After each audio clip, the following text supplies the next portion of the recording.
welcome back to the channel. I know it's been a while. Had to deal with a bunch of stuff the last couple weeks. I have been filming, but haven't really had a specific subject. So I think for this video it might be a little longer than usual, but I'm just gonna kind of go over some of the stuff that I bought, kind of add-ons that what you would originally do is buy it for Chrysler 300 and or cars similar to that, like your Chargers, Challengers. But yeah, stay tuned. Get this video started right now. No, I'm just playing. Right now. No, right now. Right now. Okay, right now. What I have here is a DNA coolant overflow tank. Finally got it in the mail. I'm gonna go ahead and pop this sucker in, and let's see what else I can get done tonight.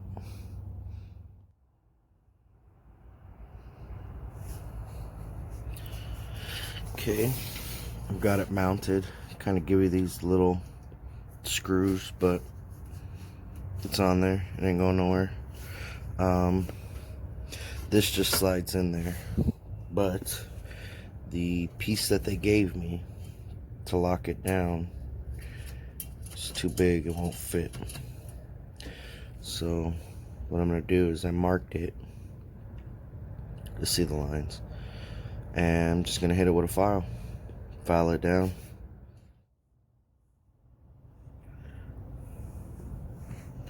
That'll do, pig. That'll do. So it looks ugly, but I filed it down, bent it because it sits a little high, but fits right in there, lines up, and it will hold it.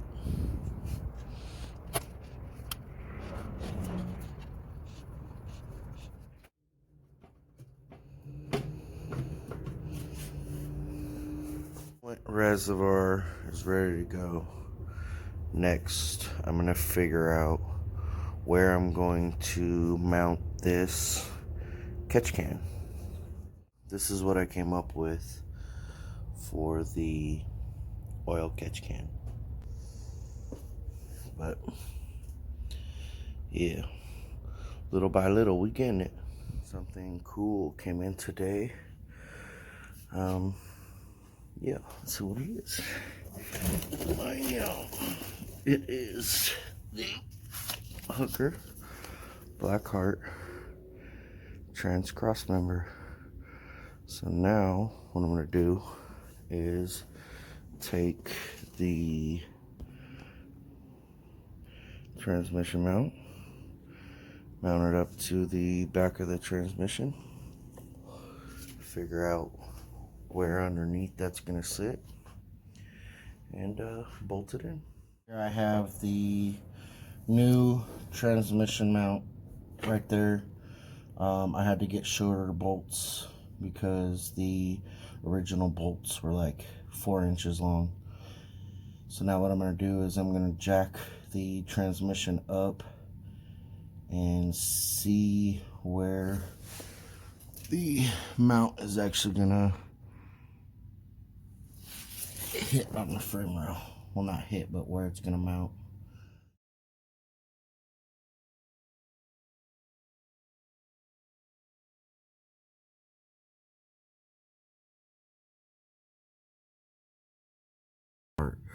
So I assumed that these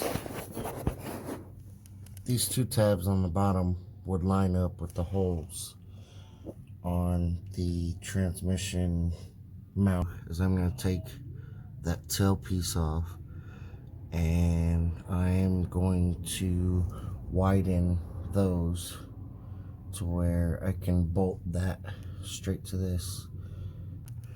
Drill these holes to where I need them, and keep going.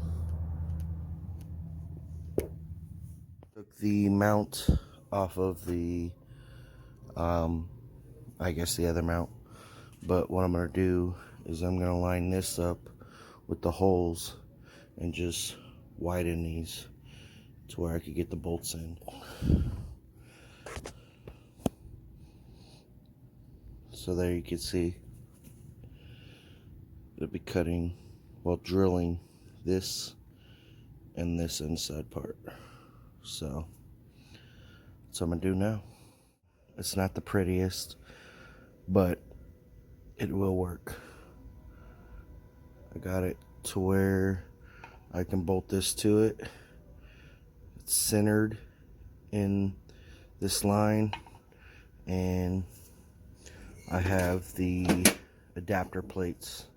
So the way that these work, bolt these wherever they line up to the original mounting hole on the frame rail.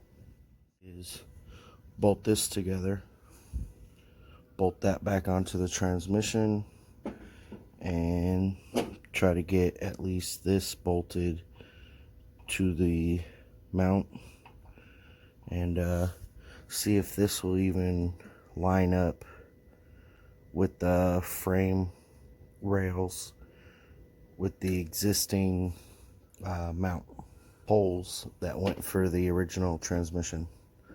So yeah, let's do that. I have it bolted in to the mount, but that's all I could do for tonight, because as you can see, it doesn't quite line up.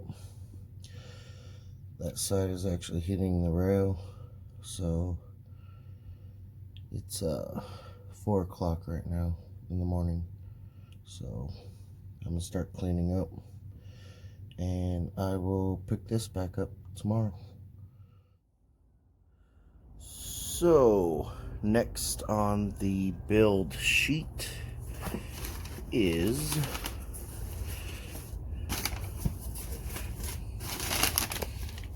cold air intake. So this one is specific for the 300.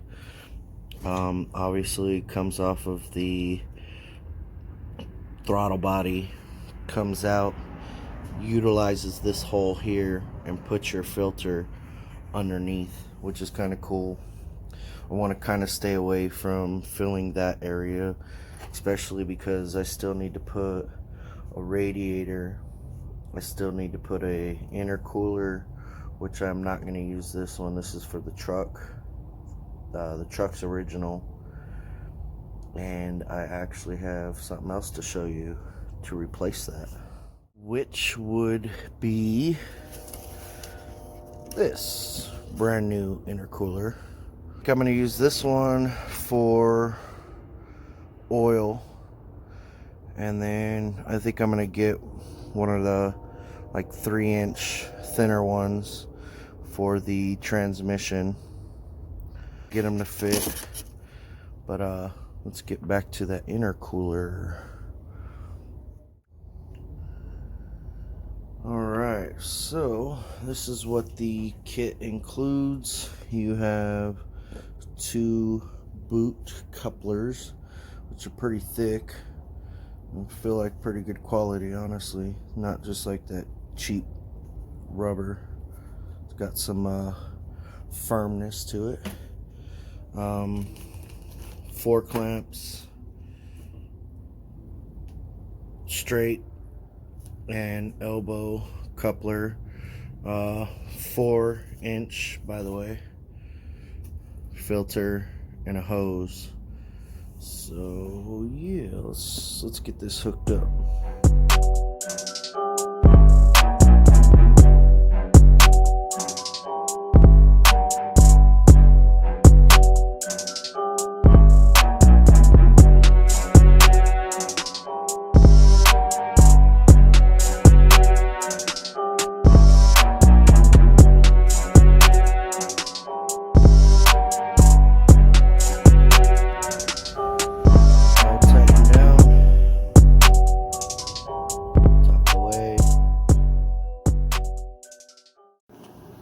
Now that that's done, let's get back to the transmission mount.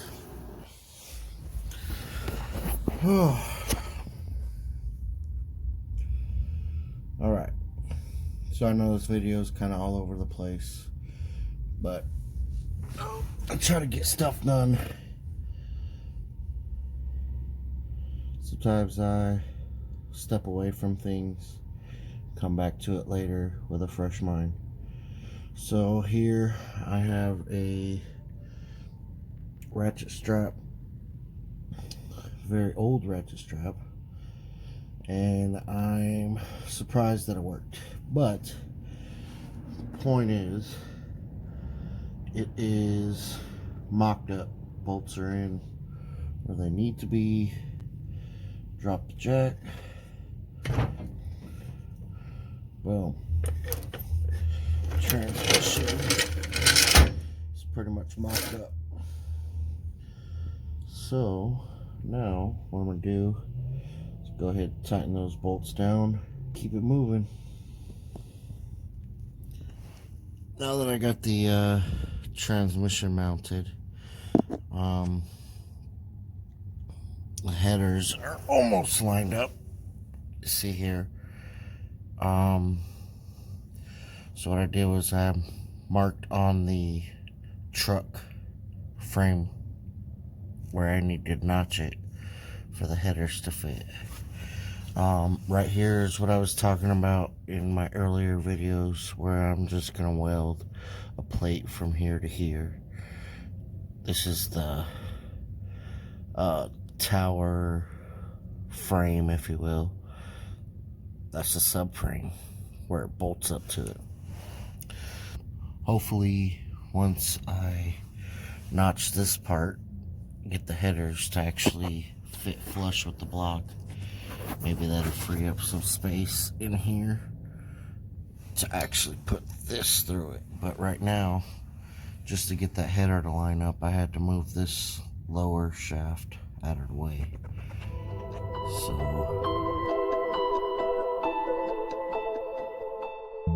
update 4,974. So what I did was I bought a 1/4-inch hot water braided hose, brass fittings that would fit it. It's 3/4 to 1/4-inch brass connector, and I'm going to plug it in to the 2 water hoses that go from the water pump back underneath the intake and into the water reservoir tank. What I'm going to do is I'm going to use the connector, put some blue Loctite hose clamp this part down, and just go right off of the existing hoses. The passenger side one is the top inlet. The driver's side is the return. So it actually goes in this way. There's that connector right there at the bottom that connects to the hose that I gotta turn right there. Fenders off, fittings attached to the hoses. Now I'm gonna slap some blue Loctite and thread this up to it. The last part of this video is going to be replacing this little pink mechanism that is called the ignition lock linkage. But I was able to find one at AutoZone that is a metal replacement.